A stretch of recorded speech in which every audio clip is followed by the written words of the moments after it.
มเอาจนเป่งป้อยบ่ฮือได้มอยดังพร้อยคือตั้งใจฟังป้อนหนานป้อนน้อยแปลงใจหวานดังตาลอ้อยคอยฟังสาระธรรมะย่อมบละหลังขอเจิญจวนฟังศรัทธาทุกท่านทุกคนเนอกราบนมัสการถวายความเคารพหลวงพ่อพระครูสมุวิชุวัตรวรกิจโจท่านเจ้าวาดวัดฝายหินท่านผู้อำนวยการ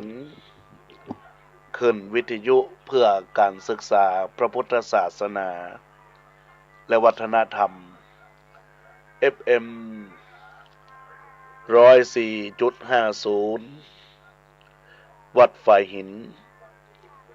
ที่เคารพอย่างสูงท่านอาจารย์พระครูสถิตธุราธร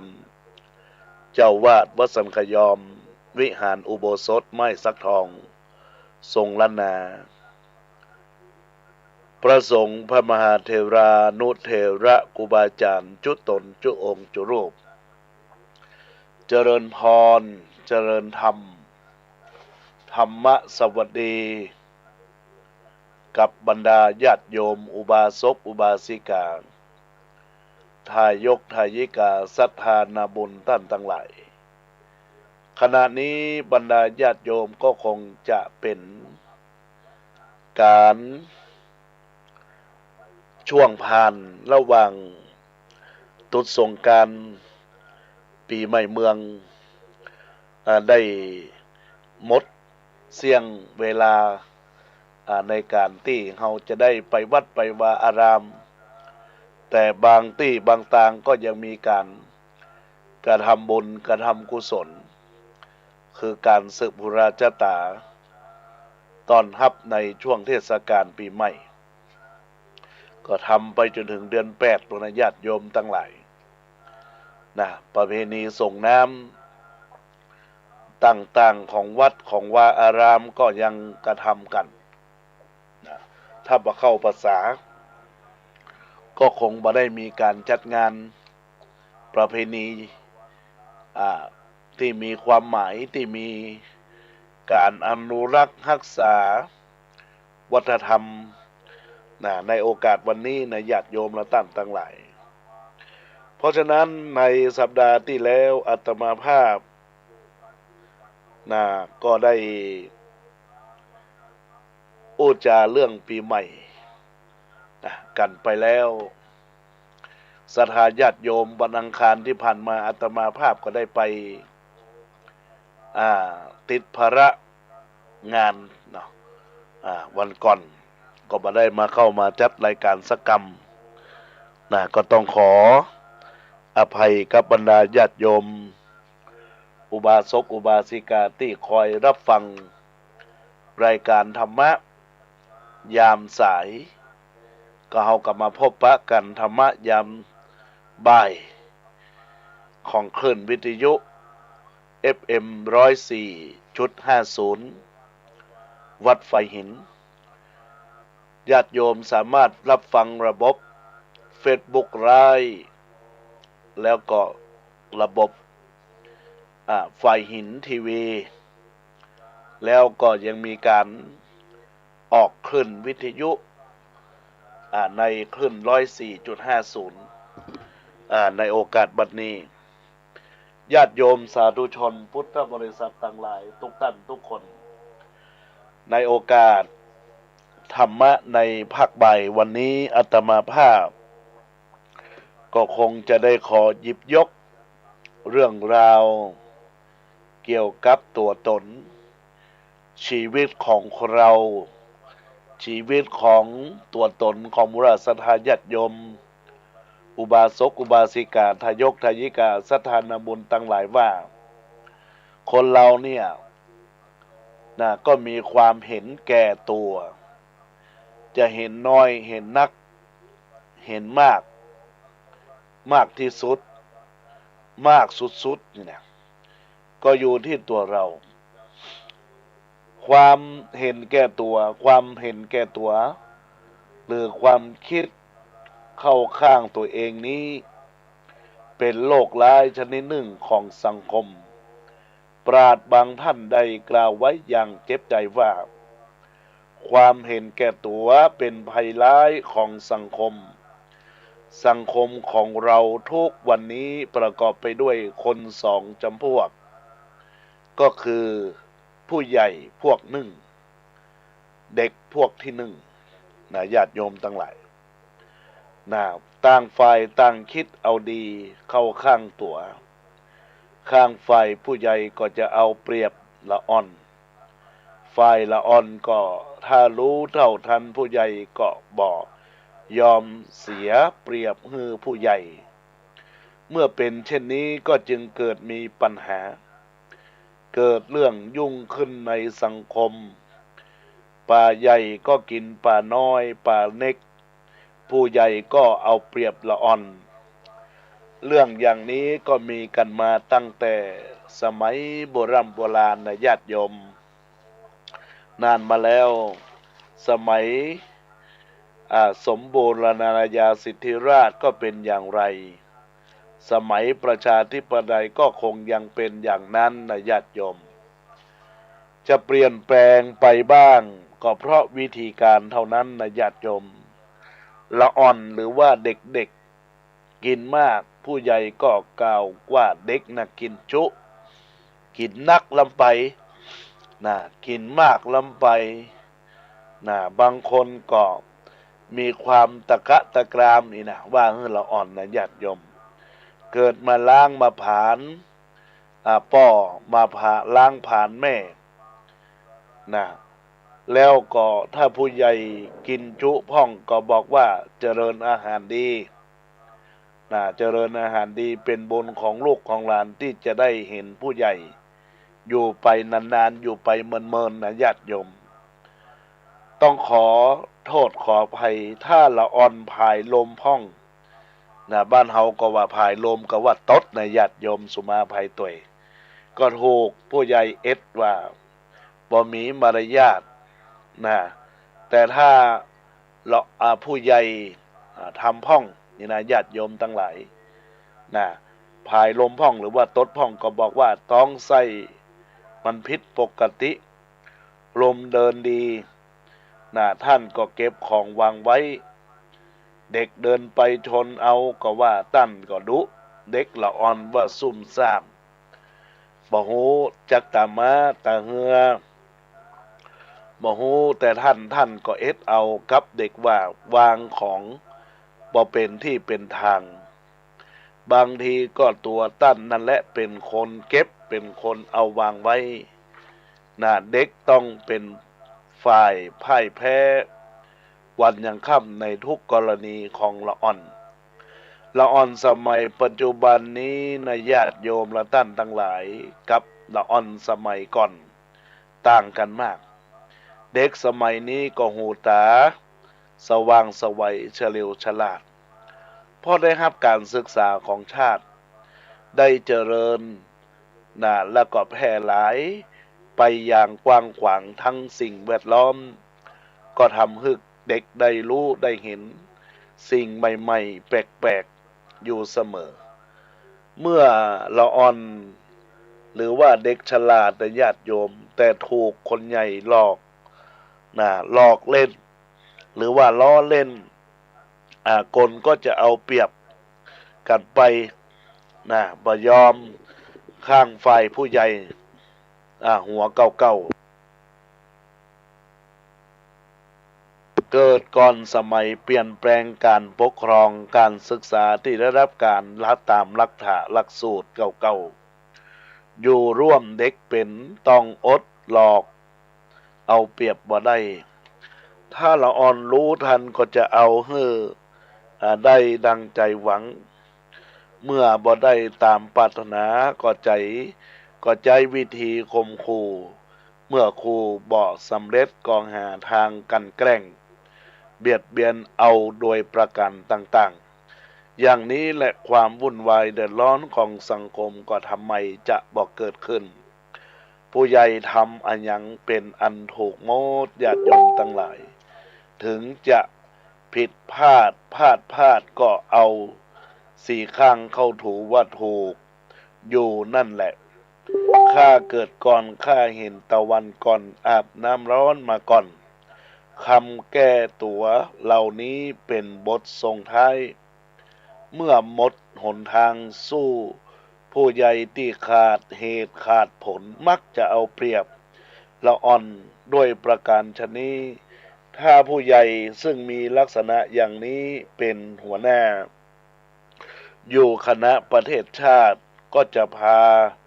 หมู่คณะญาติโยมประเทศชาติไปสู่ความล่มจมนะไปสู่ความล่มจมเพราะบ่ได้ถือเอาเหตุผลเอาความถูกต้องเป็นหลักเอาตัวเองเป็นใหญ่จัดเป็นอัตตาธิปไตยไปทำให้อยู่ใต้นะอยู่ใต้บังคับบัญชาคายความนับถือความเชื่อมั่นในตัวผู้ใหญ่อีกอย่างหนึ่งบรรดาญาติโยมสาธุชนพุทธบริษัทเราท่านทั้งหลายคนใหญ่หรือผู้ใหญ่ทำความชั่วเสี่ยงหายอันใดถ้าละอ่อนจะทำตามพ่องนะถึงแม้ผู้ใหญ่จะทักท้วงห้ามปรามละอ่อนก็มันก็บ่เชื่อฟังถ้าห้ามนักเข้าอาจจะถูกซอกกับเขาได้เช่นการโกงการคอร์รัปชันเมื่อตัวการใหญ่ๆทำกันเป็นล่ำเป็นสันร่ำรวยกันจนผิดปกติแล้วก็จะมาห้ามผู้น้อยบ่ฮื้อทำถ้าทำก็จะมีโทษอย่างนั้นอย่างนี้มันก็จะเป็นไปได้หรือในเมื่อวางวงการของผู้ใหญ่มันเหลวแหลกนะญาติโยมอย่างนี้วงการผู้น้อยก็จะมีเละเทะยิ่งกว่าหรือต่างคนก็ต่างฝ่ายเห็นแก่ตัวกันเช่นนี้ถ้าหากเป็นคนของในครอบครัวก็จะทำให้ครอบครัวนั้นล่มจมถ้าเป็นคนในวงการสังคมก็ทำให้สังคมมีความเดือดร้อนถ้าเป็นคนในวงการรัฐบาลก็จะทำให้เสียหายมาสู่ประเทศชาติเมื่อรูปการเป็นเช่นนี้เฮาจะไปโทษใครจะไปโทษคนใหญ่หรือจะโทษละอ่อนเฮาลองมาสาวหาต้นตอของผู้ใหญ่ก่อนว่าผู้ใหญ่คือไขมาจากไหนผู้ใหญ่ก็คือละอ่อนเมื่อก่อนมาจากละอ่อนได้รับเชื้อหรือโรคติดต่อมาจากผู้ใหญ่นั่นเองผู้ใหญ่บางคนเมื่อเห็นละอ่อนถูกผู้ใหญ่ข่มเหงรังแกเอารัดเอาเปรียบได้รับความทุกข์ระทมขมขื่นเพราะผู้ใหญ่มามากต่อมากเก็บสะสมเอาไว้ในห้วงสำนึกบางคนเคยตำหนิติเตียนผู้ใหญ่ว่าบ่น่าจะทำตัวเช่นนี้บ่น่าจะประพฤติเช่นนั้นถ้าตัวไปได้เป็นผู้ใหญ่จะบ่ทำอย่างนั้นจะมีเมตตาอารีต่อผู้น้อยอย่างนั้นพอมาถึงวาระตัวได้เป็นใหญ่เป็นโตเข้าจริงๆครับลืมตัวตนเพราะว่าเมายศเมาอำนาจใจยศใจอำนาจเที่ยวเบียดเบียนแล้วก็มีความคงเหงข่มขู่ผู้น้อยยิ่งกว่าตนเคยถูกนำมาก่อนก็มีมากส่วนละอ่อนนั่นญาติโยมเมื่อถูกสิ่งแวดล้อมบีบบังคับเช่นนี้ก็รับเอานิสัยอันนี้ติดตามตนไปมันเป็นโรคติดต่อกันอย่างนี้วิธีปราบก็ต้องใช้ยาฆ่าเชื้ออย่างแรงปราบคล้ายกับการปราบเชื้อโรคต่างๆเช่นเชื้อมาเลเรียเชื้อเอดส์เป็นต้นต้องปราบต่อไปเลยบ่มีการเว้นจะเป็นในเมืองบ้านนอกในมุ้งในป่าในญาติโยมนองคลองบึงปราบมันตั้งแต่ตัวนอนขึ้นไปจนถึงแม่นอนอย่างนี้สังคมก็จึงญาติโยมราบเรียบเหมือนกับหน้ากองแต่ไขเล่า จะเปรียบนะเป็นผู้ปราบกิจการใดๆก็ตามบอกว่าจะเป็นการค้าหุ้นส่วนบริษัทวงการคณะสงฆ์การบริหารจัดการบ้านเมืองย่อมประกอบขึ้นด้วยชนสองพวกดังกล่าวมาแล้วข้างต้นว่าถ้าชนสองพวกนี้ต่างฝ่ายต่างเห็นอกเห็นใจกันและกันดำเนินกิจการร่วมกันด้วยเหตุและผลก็ถือความถูกต้องเป็นเกณฑ์บ่ถือเอาวัยเอาอายุเกิดก่อนเกิดหลังเป็นประมาณถือเอาความรู้เอาความสามารถเอาความชำนาญการเป็นกฎเป็นมาตรฐานใครถนัดในทางไหนก็ฮือไปทำหน้าที่นั้นเป็นผู้มีปัญหาเกิดขึ้นก็ต้องร่วมกันวินิจฉัย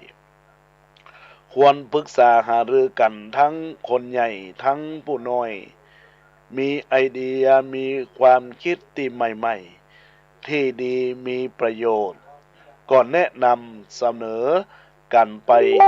ปรับปรุงแก้ไขไปในทางที่ดีที่จะนำความเจริญมาสู่สังคม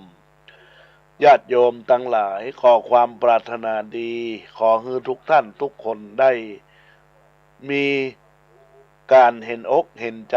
กันและกันมีการตั้งสติตั้งมั่นด้วยเหตุด้วยผล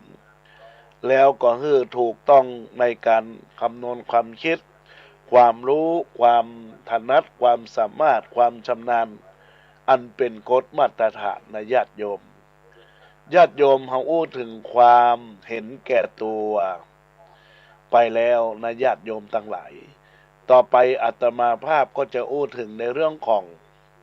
ความไม่เห็นแก่ตัวความไม่เห็นแก่ตัวในญาติโยมสาธุชนท่านทั้งหลายเป็นโรคร้ายชนิดหนึ่งที่เราจะต้องช่วยกันแก้ไขกำจัดออกไปให้มากที่สุดบอกว่าจะเป็นคนใหญ่หรือจะเป็นผู้น้อยต้องมีถ้อยทีถ้อยอาศัยผู้น้อยก็ควรรับฟังเหตุผลของคนใหญ่ผู้ใหญ่ก็ต้องรับฟังเหตุผลของผู้น้อยรับฟังความเห็นของผู้น้อยเมื่อความเห็นของฝ่ายใดถูกต้องได้ถูกต้องนำผลสำเร็จอันดีงามมาสู่หมู่คณะควรนำเดินกิจการตามนโยบายของฝ่ายนั้นๆเพราะกิจการบางอย่างบรรดาญาติโยมสาธุชนพุทธบริษัททั้งหลายมันมีกิจการบางอย่างผู้น้อยทำบ่สำเร็จก็ต้องอาศัยผู้ใหญ่คอยช่วยเหลือคอยผลักดันคอยดึงคอยฉุดขึ้นมาบางอย่างผู้ใหญ่ก็ทำไม่เหมาะสมผิดตำแหน่งต้องอาศัยผู้น้อยทำแทนเหมือนนิ้วมือทั้งห้าของคนเราถ้าจะหยิบจะถือของหนักๆต้องช่วยกันทั้งห้านิ้วคันนิดๆหน่อยๆก็เกลานิ้วสองนิ้วถ้าคันมากๆก็เกลาทั้งห้านิ้วถ้าต่างนิ้วต่างคอยเอารัดเอาเปรียบกันกิจการก็มีความสำเร็จยากอย่างไรก็ดีผู้น้อยควรได้รับการเห็นอกเห็นใจจากผู้ใหญ่ควรได้รับการควรได้รับการอภัยจากผู้ใหญ่พ่องควรได้รับการเอาใจใส่จากผู้ใหญ่เพื่อเป็นแบบอย่างที่ดีสืบต่อไปเช่นเดียวกันนิ้วก้อยและนิ้วนางของเราซึ่งเจ้าของมักจะเอาใจใส่เป็นพิเศษต่างจากนิ้วอื่นๆเช่นเครื่องประดับตกแต่งด้วยแหวนทองคำพ่องด้วยแหวนเพชรพ่องเป็นที่เชิดหน้าชูตาของเจ้าของเกี่ยวกับเรื่องคนใหญ่กับละอ่อนได้พบแล้วก็ได้นิทานเก่าๆของจีนเรื่องเก่าเล่านี้ว่าวันหนึ่งคงจื้อปราชญ์ผู้ยิ่งใหญ่ของจีน ได้นั่งรถเข็นไปตามถนนท่านก็ได้เห็นละอ่อนคนหนึ่งกำลังจะเอาแผ่นกระเบื้องเศษน้อยๆเศษเล็กๆก็เป็นเมืองน้อยๆทำเป็นกำแพงล้อมไว้เล่นอยู่ตามลำพังการถนนขวางทางรถที่จะผ่านไป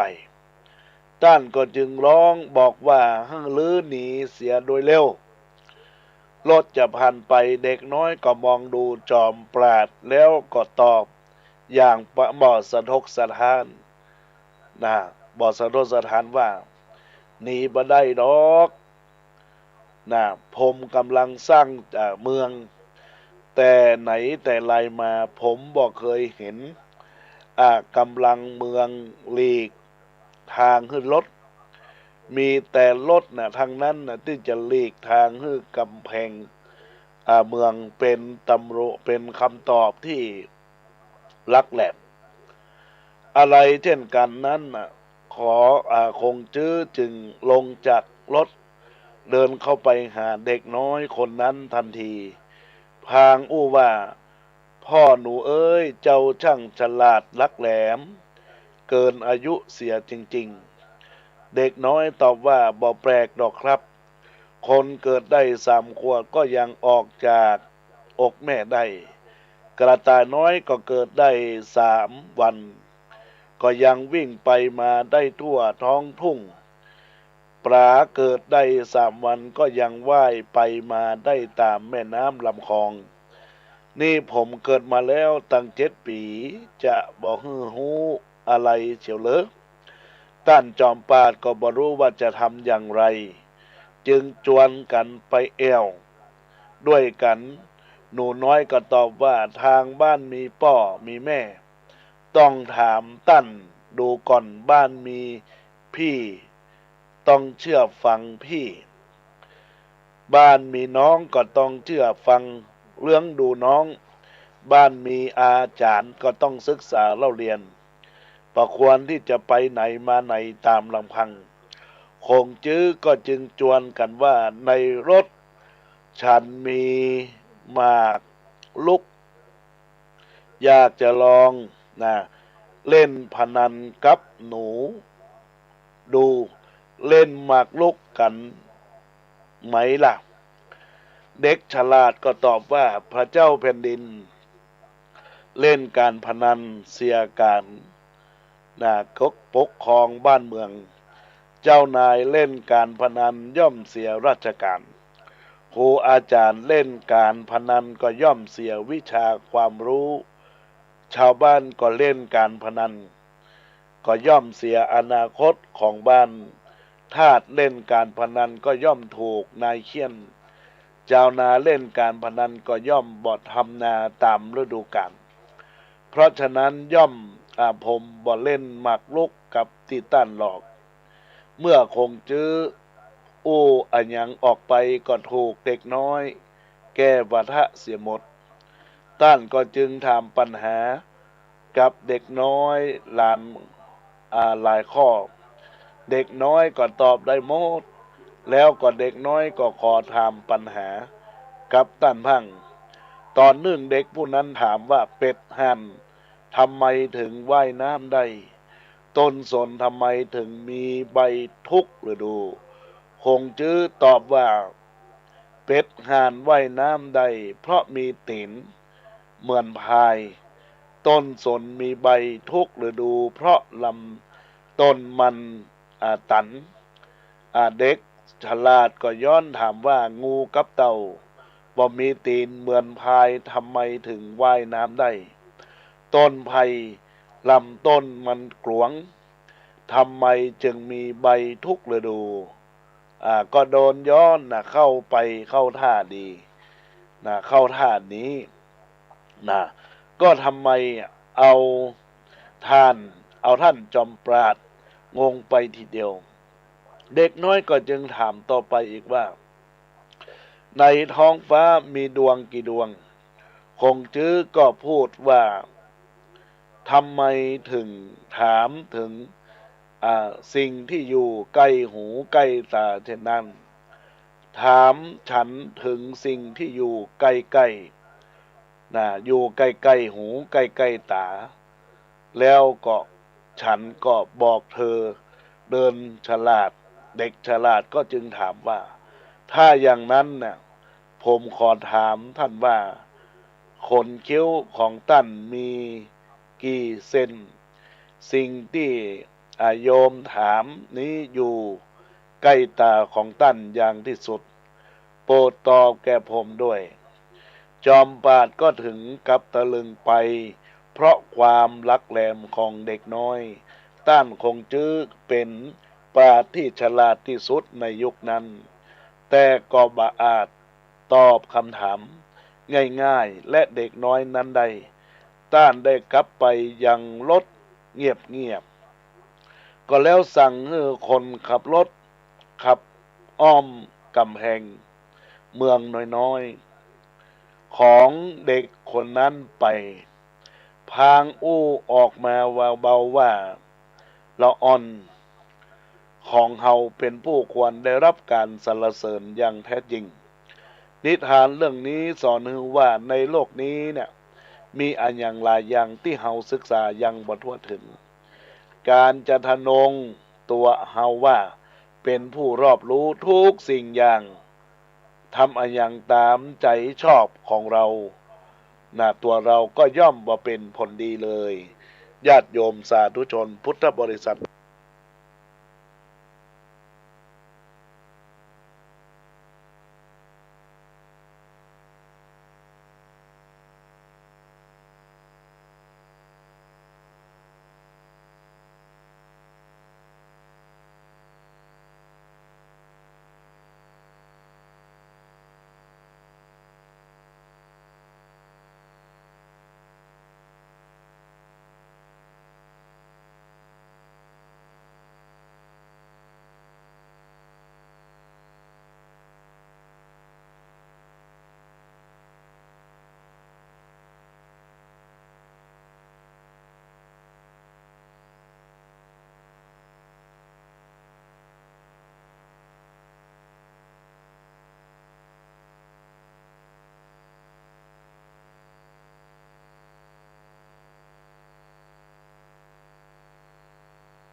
ในโอกาสนี้ก็ขออภัยกับบรรดาญาติโยมตัวได้พักสายไปเนื่องจากว่ามีญาติโยมโทรศัพท์เข้ามาถามเบอร์ทางวัดฝ่ายหินอาตมาภาพก็จะได้โทรบอกเปิ้นก็คงจะได้บอกเบอร์โทรติดต่อหลวงพ่อเจ้าว่าวัดฝ่ายหินต่อไปญาติโยมทั้งหลายทุกสิ่งทุกอย่างแล้วทำอันอย่างไปตามใจชอบของตัวเองก็ย่อมบ่เป็นผลดีเลยยิ่งสิ่งที่จะนั้นมีผลเกี่ยวเนื่องด้วยหมู่คณะประเทศชาติบ้านเมืองแล้วก็ยิ่งจะนำความเสียหายมาสู่หมู่คณะประเทศชาติได้มากขึ้นเป็นเงาตามตัวฉะนั้นถ้าผู้ใหญ่เลิกเห็นแก่ตัวโดยบ่ต้องอ้างถึงวัยอายุตำแหน่งหน้าที่ยศและอำนาจแล้วลดตัวลงมาคุยสนทนาแลกเปลี่ยนความรู้กับละอ่อนภายใต้บังคับบัญชาทำนองปรึกษาหารือเช่นคงเบ้งจอมปราดบ้างแล้วอาจได้ทัศนคติที่ดีอายังหลายอย่างและเด็กๆฉลาดลักแหลมเช่นเด็กน้อยคู่ปรับของคงจื้อโดยพยายามศึกษาศิลปวิทยาให้รอบรู้แล้วเป็นผู้กล้าหาญมีเหตุผลเช่นครับเด็กผู้นั้นแล้วบ้านเมืองและสังคมคงจะมีความเจริญรุ่งเรืองขึ้นเป็นแน่นแท้ผู้ใหญ่กับผู้น้อยก็จะเข้าใจกันได้ไปไหนไปด้วยกันรักใคร่ปองดองกันช่วยกันประกอบกิจ ที่ควรกระทำเช่นเดียวกับมือทั้ง5 นิ้วของคนเราบ่ได้แบ่งชั้นวรรณะบ่ได้อิจฉาตะร้อนซึ่งกันและกันว่านิ้วนั้นน้อยนิ้วนั้นโตผู้นั้นเป็นผู้น้อยผู้นั้นเป็นผู้ใหญ่ถือว่าเป็นมือเหมือนกับกัน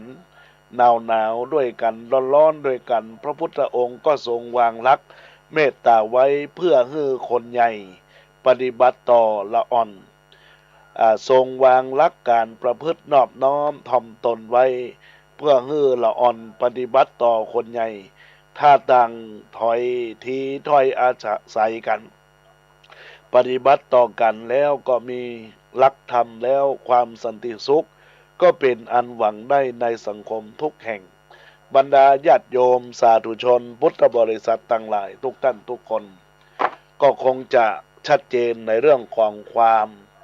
เห็นแก่ตัวและความไม่เห็นแก่ตัวความเห็นแก่ตัวนั้นก็คือความอยากได้อยากมีอยากเป็นได้แล้วอยากได้มากแต่ความไม่เห็นแก่ตัวก็คือความได้แล้วก็พอประมาณรู้ร่วมกันรักกันด้วยความเมตตาอภัยซึ่งกันและกันแล้วก็จะเกิดผลดีกับตัวของเราและตัวของท่านทั้งหลายญาติโยมทั้งหลายในโอกาสปีใหม่เมืองนี้ก็มาจุจอดรอดถึงมูลศรัทธาญาติโยมก็จะได้ปันโชคปันใจปันปอนให้ศรัทธาญาติโยมฟังธรรมะแล้วนำไปเป็นข้อคิดว่าร่ำรวยตลอดปีมั่งมีตลอดชาติเงินทองอย่าได้ขาดจะได้ลำบากกายใจทุกภัยหายสิ้นมีที่ดิน100 ล้านมีบ้านหลังงามทรัพย์สินสลิงคารมีมาเทวบุตรรักษาเทวดาปันโชคใหญ่ได้คู่ชีวิตได้คิดสิ่งที่เป็นประโยชน์ได้ยกโทษจากเจ้ากรรมนายเวรเก่งทุกเรื่องรุ่งเรืองการงานหน้าที่มีบารมีแก่กล้าหูกุลบิดามารดาคุ้มครองญาติพี่น้องฮักใคร่ได้สมบัติใหญ่มากกว้างเป็นที่อวดอ้างของเทวดาและมนุษย์เจ้าทั้งหลายเป็นที่อวดอ้างของมนุษย์เจ้าและเทวดาท่านทั้งหลายนะญาติโยมสิ่งที่บ่ควรทำนะญาติโยมสิ่งสำคัญจะไปเถียงพ่อเถียงแม่จะไปแย่หาห้างต่อห้างแตนจะไปนอกใจแฟนจะไปลู่แฟนคนอื่นจะไปหลีกลื่นเกินไปจะไปท้อใจเวลามีปัญหาจะไปก้ายา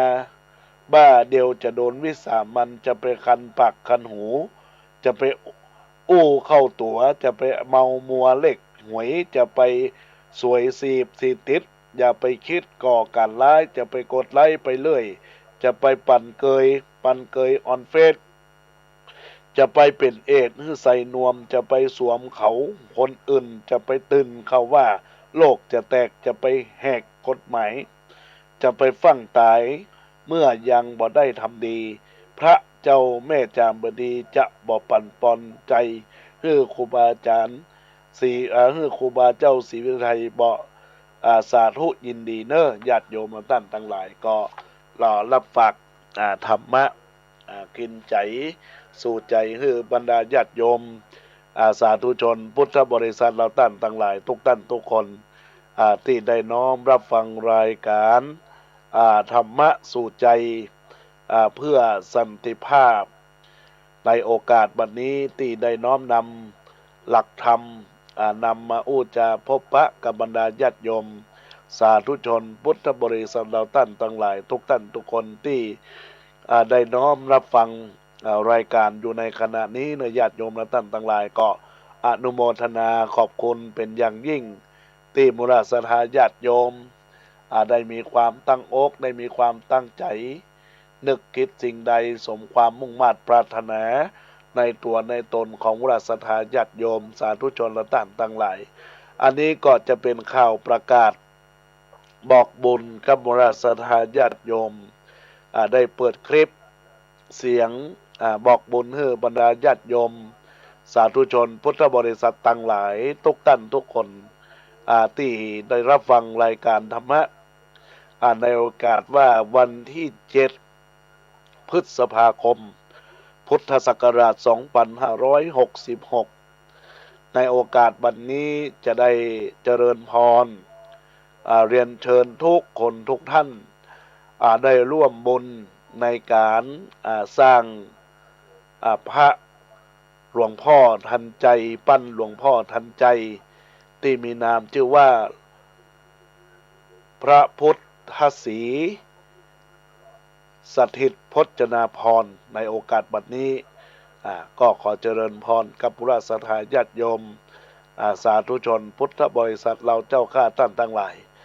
ที่ได้รับฟังญาติโยมท่านใดอยากจะร่วมก่อดินกีก่อดินกีพระเจ้าก้อนละ100 บาทเนาะก่อดินกินพระเจ้าก้อนละ100 บาทก็ขอเจริญพรญาติโยมสาธุชนพุทธบริษัทเราเจ้าข้าตั้งหลายตั้งปวงได้มาร่วมบุญกันได้พิธีการจะเริ่มตั้งแต่เวลา9:09 นาทีประกอบพิธีในการอ่านจะเติกดินกีที่ได้มาทุกอย่างปูนที่ได้มาทุกอย่างน้ำ108 วัดแบบวานามมงคลก็นำมารวมเป็นตบะเตชะเป็นพระนิสงฆ์ให้ญาติโยมสาธุชนได้กราบได้ไหว้สักการะบูชาหลวงพ่อทันใจที่มีนามว่าพระพุทธศรีสถิตพจนาภรณ์ในโอกาสบัดนี้ญาติโยมท่านใดอยากจะร่วมบุญเนอะก็ติดต่ออาตมาภาพได้ที่เบอร์ 096 262 9694ดินกีปั้นดินกีปั้นก้อนละ100 บาทเนอะก็มีส่วนร่วมซึ่งกันและกันในโอกาสวันนี้ก็ขอเจริญพรทุกคนทุกท่านที่ได้ร่วมกระทำบำเพ็ญบุญในโอกาสนี้อาตมาภาพก็จะได้ทักทายไปยังญาติโยมสาธุชนพุทธบริษัทต้านทั้งหลายทุกท่านทุกคนที่ได้รับฟังอยู่ในขณะนี้รับฟังจากการที่ได้รับฟังรายการธรรมะสู่ใจในเวลาภาคบ่ายนี้อาตมาภาพอาตมาภาพก็คงจะได้นำสาระการเรียนรู้ในหลักธรรมะขององค์สมเด็จพระสัมมาสัมพุทธเจ้าได้นำมาบอกมากล่าวกับคณะสัตยาญาติโยมก็จะได้ทักทายญาติโยมในระบบ Facebook ในกล่องข้อความกับญาติโยมสาธุเจริญพรกับคุณโยมดวงดีสมคิดเจริญพรกับคุณโยมนวลนิดแม่นวลนิดชวชาติเจริญพรกับพ่อครูบอยเทพประสิทธิ์สันตนเฮือดนักดนตรีล้านนาคณะดนตรีล้านนาแล้วก็คุณโยมสมบูรณ์มานโนพีในโอกาสนี้และเจริญพรกับคุณโยมแม่บุญเฉลียวศรีบุญเรืองเจริญพรกับคุณโยมพีรวิทย์ชัยวันเจริญพรกับคุณโยมแม่เอ้ยสุติวงศ์เจริญพรกับอาจารย์ด็อกเตอร์โรจนชัยสมจันทร์เจริญพรกับคุณโยมน้องคนเดิมเจริญพรกับคุณโยมศรีนวลทาแก้วเจริญพรกับคุณโยมลุงอ้วนเจริญพรกับคุณโยมพิมพ์ทองไข่โตเจริญพรกับคุณโยมจันเพ็ญคำโพธาเจริญพรกับคุณโยมนาชากาแฟเจริญพรกับคุณโยมอัมพรอาสกิจเจริญพรกับคุณโยมนิชามนแสงคำเจริญพรกับคุณโยมหนุ่มแหม่มค่าเจริญพรกับคุณโยมพัชรินแซ่เตียเจริญพรกับคุณโยมแม่วาสนากันทวีทุกคนทุกท่านในโอกาสบัดนี้เจริญพรกับบรรดาญาติโยมอุบาสกอุบาสิกาคุณโยมพินชลิยานิติประสาทเจริญพรของคุณโยมนาชากาแฟ100 แก้วปันแก้วเจริญพรกับแม่ครูไก่สุรพีคำหนอแก้วเจริญพรกับมุราศรัทธาญาติโยมในโอกาสแม่ชีนันอ้อยและเจริญพรกับคุณโยมแม่ยุพินหอมมาลาเจริญพรกับคุณโยมอัมภัยวีรสะเจริญพรกับคุณโยม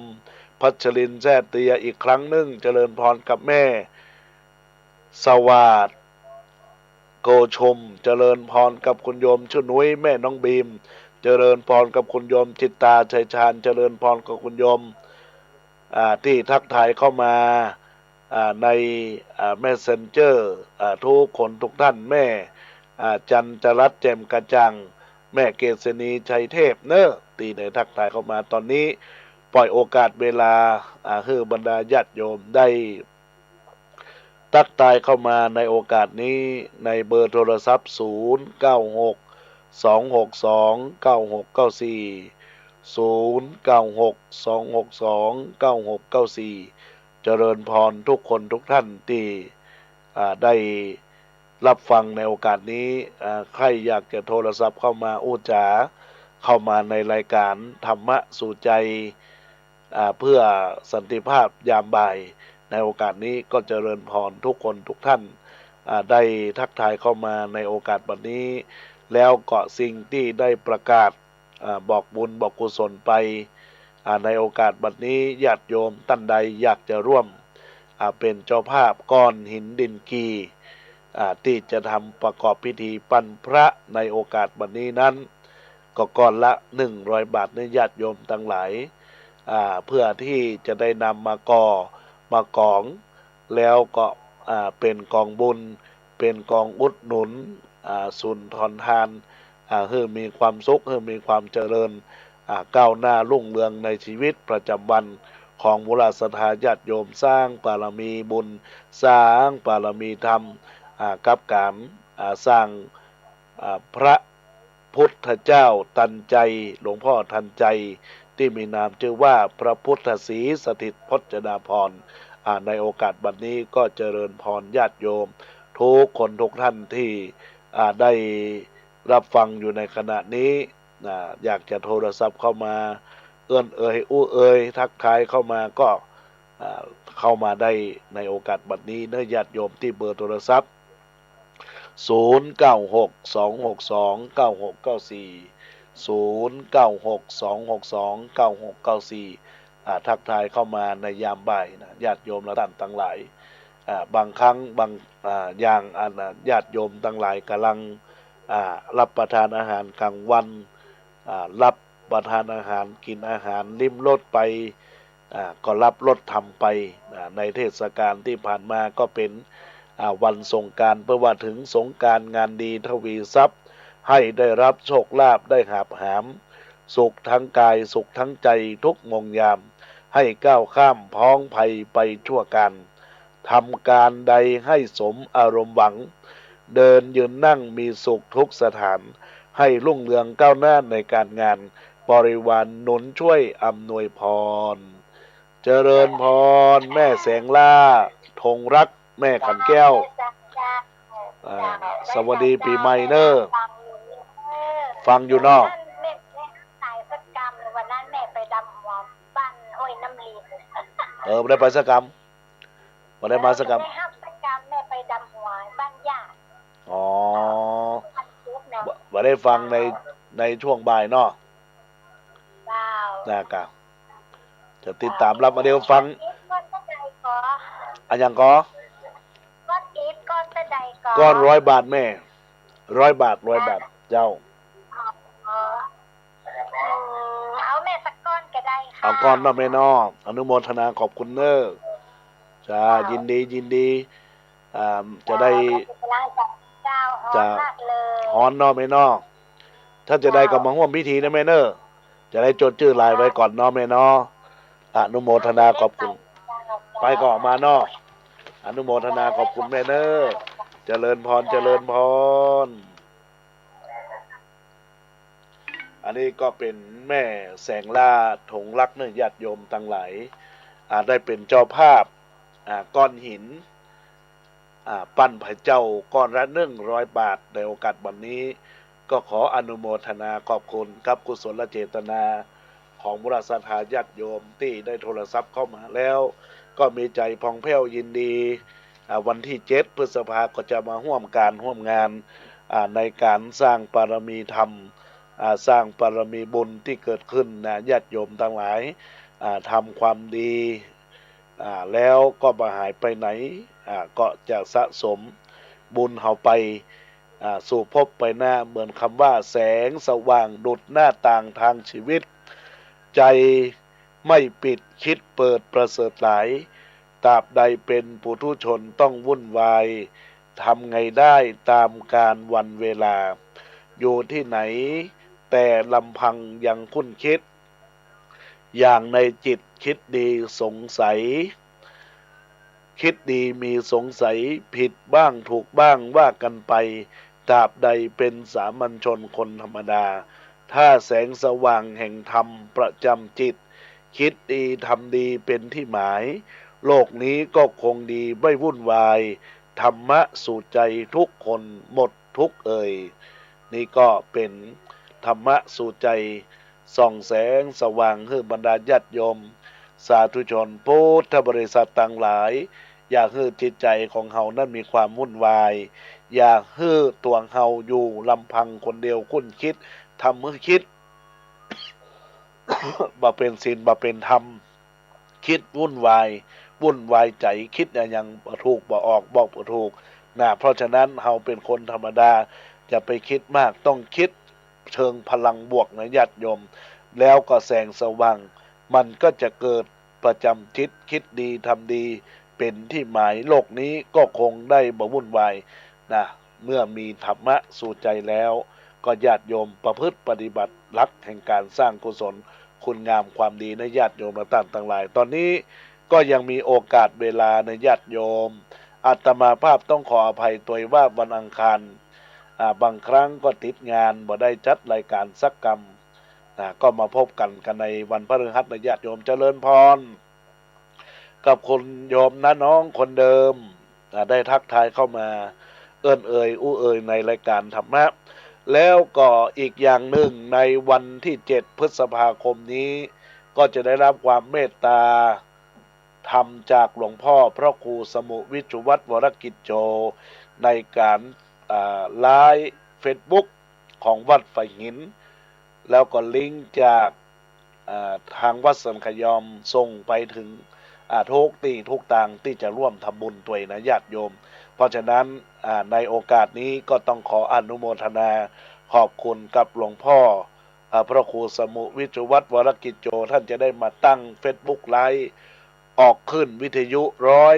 104.50 วัดฝ่ายหินในโอกาสวันนี้โดยทั่วกันในญาติโยมท่านต่างหลายดังนั้นแล้ว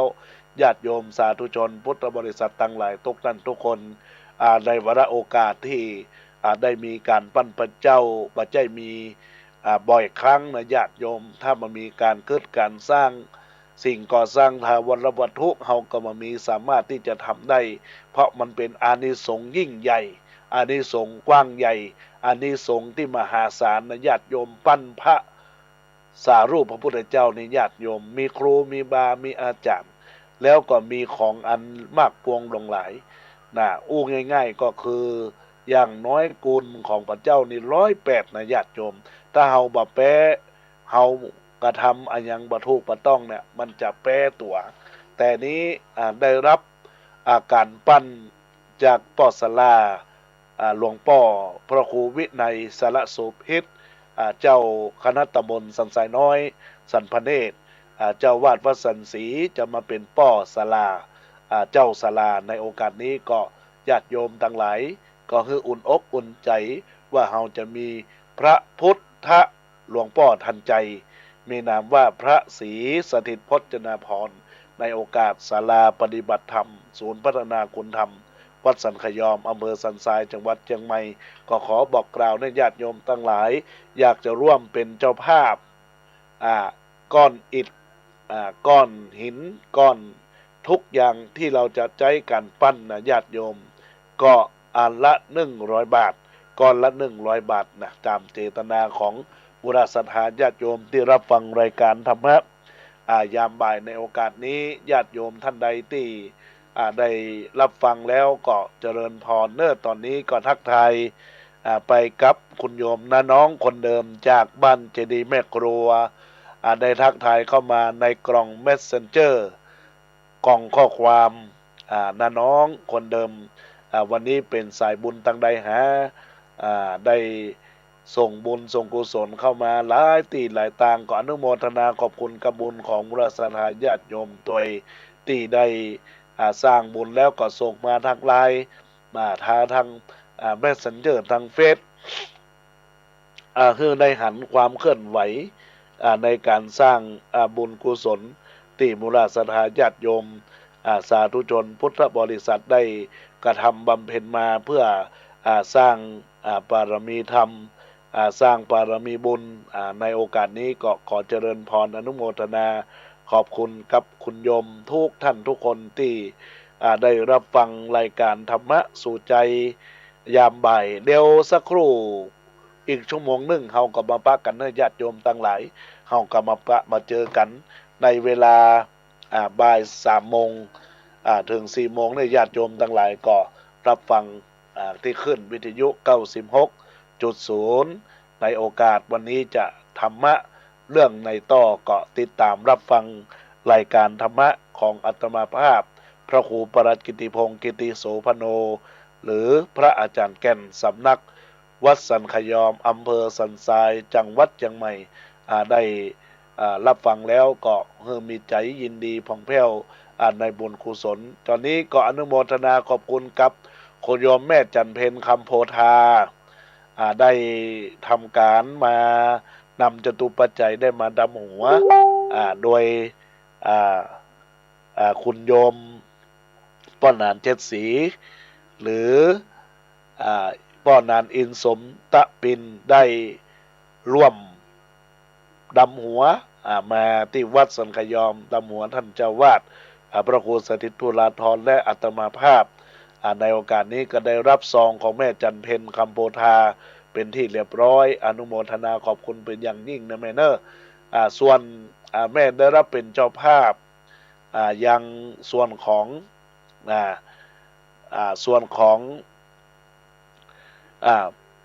ปั่นปูปื้นเม็ดละ600เดี๋ยวก้อยว่ากันนั่นไหมเนาะตอนนี้ก็เอางานเป็นขั้นๆเป็นตอนๆไปบุญใหญ่บุญหลวงบุญสร้างบารมีก็คือสร้างพระเจ้าตันใจให้ก่อนในโอกาสวันนี้ก็อนุโมทนาขอบคุณครับมูลสถาญาติโยมที่ได้รับฟังอยู่ในขณะนี้ตอนนี้คุณโยมแม่เกษณีชัยเทพคุณโยมแม่เกษณีชัยเทพจะร่วมก้อนหินก้อนอิฐที่จะทำการปั้นพระเจ้าก้อนละ100 บาทก็เจริญพรโยมแม่เกษณีเนอใจเทพตัวตั้งในเวียงบอกบุญบอกกุศลถ้าเอาโอกาสเวลามีวันที่7ก็มาเนอะจะมีการสวดมนต์ไหว้พระสวดกับญาติโยมก็สวดกันไปก็จะเป็นบุญเป็นกุศลในโอกาสนี้นะญาติโยมตั้งหลายเพื่อสิ่งตั้งหลายตั้งปวงที่เฮาได้ระลึกเกิดถึงนั้นเป็นสิ่งที่ยืนยาวโดยบารมีของเฮาสร้างสมของเฮาไปทั่วกาลนานนะญาติโยมตั้งหลายตอนนี้ก็คงจะเป็นห่วงสุดท้ายของรายการแล้วว่าอาตมาภาพได้จัดรายการธรรมะในเวลาบ่ายโมงถึง2 โมงขึ้นวิทยุ FM 104.50 วัดไฟหินมาพอสมควรแล้วอาตมาภาพก็จะขอเจริญพรขออำนาจแห่งคุณพระศรีรัตนตรัยอันมีคุณพระพุทธอันมีคุณพระธรรมจงช่วยปกปักคุ้มครองรักษาญาติโยมให้มีความสุขความเจริญก้าวหน้ารุ่งเรืองในกิจการทุกอย่างทุกประการก็ขออนุโมทนาขอเจริญพร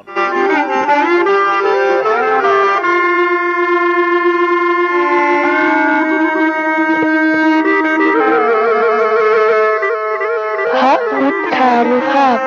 พระธรรมานุภาพพระสังฆานุภาพพระเทวานุภาพพระนาคานุภาพแห่งบรมครูบาอาจารย์